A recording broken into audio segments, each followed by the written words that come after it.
नमस्कार, आप देख रहे हैं विमर्श न्यूज। मैं हूं आकाश आपके साथ। पेश है आज का खबरों का बुलेटिन। आज अमित शाह ने मधुबनी में सभा को संबोधित किया। तीसरे चुनावी चरण के लिए अमित शाह आज बिहार आए हैं। झंझारपुर के रामप्रीत मंडल के सभा के लिए अमित शाह आज बिहार आए हैं।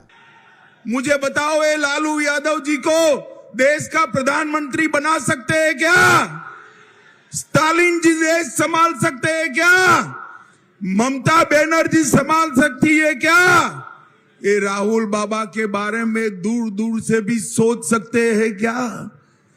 झंझारपुर वालों, अगर भगवान न करे इनमें से इंडिया अलायंस की सरकार आई तो इन्होंने कहा था एक एक साल हम प्रधानमंत्री पद बांट लेंगे। एक साल शरद पवार जी बनेंगे, एक साल लालू जी बनेंगे, एक साल ममता जी बनेगी, एक साल स्टालिन बनेंगे और कुछ बचा खुचा होगा तो राहुल बाबा बनेंगे।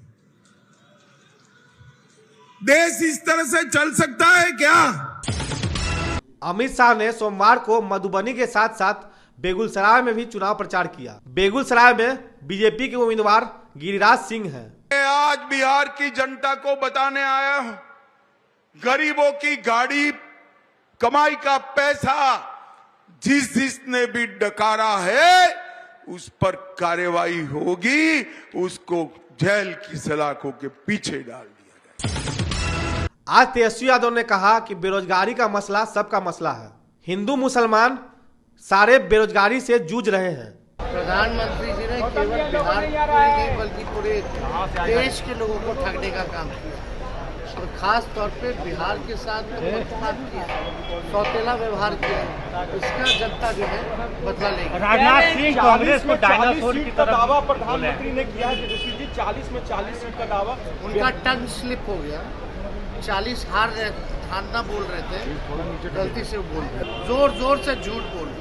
इतना झूठ बोलो कि सच बोलने वाला भी घबरा जाए। वही काम प्रधानमंत्री जी करना चाहते, लेकिन कांट की हांडी बार बार नहीं चढ़ता। बीजेपी के प्रदेश अध्यक्ष सम्राट चौधरी ने कहा कि महागठबंधन की सभी सीटों पर जमानत जब्त हो जाएगी। लोगों को जैसे ही पता चलेगा कि राजद के लोग आएंगे, वैसे ही उन्हें सभी सीटों पर हार का रास्ता दिखा देंगे। देश के यशस्वी प्रधानमंत्री बिहार के मूड को भी समझते हैं, जनता के भी मूड को समझते हैं। और मैंने बार बार कहा है कि बिहार की जनता को तनिक भी भनक लग जाए कि लालू प्रसाद जी आ रहे हैं तो सुपड़ा साफ नहीं, जमानत सभी सीटों पे समाप्त हो जाए।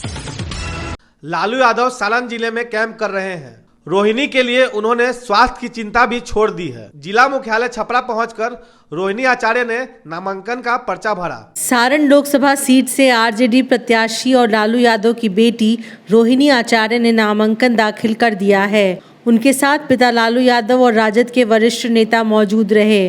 रोहिणी के चुनावी कैंपेन के लिए लालू यादव बीते कई दिनों से छपरा में ही कैंप कर रहे हैं। वहीं तेजस्वी यादव पार्टी प्रत्याशियों के लिए पूरे बिहार में चुनाव प्रचार में जुटे हैं। कई दिनों के बाद शाहनवाज हुसैन आज बिहार चुनाव के प्रचार में दिखे। शाहनवाज हुसैन ने कहा कि भाजपा ने संविधान को मजबूत किया है। कश्मीर में भी एक निशान, एक प्रधान, एक संविधान को लागू किया है। नरेंद्र मोदी जी ने 2/3 बहुमत की सरकार रहते हुए धारा 370 समाप्त किया है। संविधान को समाप्त नहीं किया है, संविधान की इज्जत रखी है। इस देश में 2 प्रधान, 2 विधान और 2 निशान जो होता था, तो पहले 2 निशान खत्म हुआ, 2 प्रधान खत्म हुआ और 2 विधान जो था, यानी जम्मू कश्मीर के लिए अलग और देश के लिए अलग, उसको ख़त्म किसने किया? तो संविधान को मजबूत किया नरेंद्र मोदी जी ने। तो हम लोग संविधान को मजबूत करने वाले लोग हैं। बिहार में 10,000 एएनएम की बहाली का रास्ता तैयार हो गया है। बिहार में 10,000 से ज़्यादा एएनएम की बहाली का रास्ता साफ हो गया है। इस मामले में पटना हाईकोर्ट का बड़ा फैसला आया है। मुख्य न्यायाधीश न्यायमूर्ति के विनोद चंद्रन की अध्यक्षता वाली खंडपीठ ने ये फैसला दिया है। कोर्ट के इस ऑर्डर से बहाली का इंतजार कर रहे एएनएम पद के अभ्यर्थियों ने खुशी जाहिर की है। जानकारी के मुताबिक कोर्ट ने अपने फैसलों में अभ्यर्थियों के प्राप्तांक के आधार पर बहाली का आदेश दिया है। इस मामले में सरकार की अपील पर 18 अप्रैल 2024 को सुनवाई पूरी हो गई थी। कोर्ट ने अपना फैसला सुरक्षित रख लिया था। सोमवार को पटना हाईकोर्ट के द्वारा ये बड़ा और महत्वपूर्ण फैसला सुनाया गया। इस पर चीफ जस्टिस के.वी. चंद्रन की अध्यक्षता वाली खंडपीठ ने सुनवाई की। अंतिम रूप से सुनवाई पूरी कर 18 अप्रैल 2024 को फैसला सुरक्षित रख लिया था।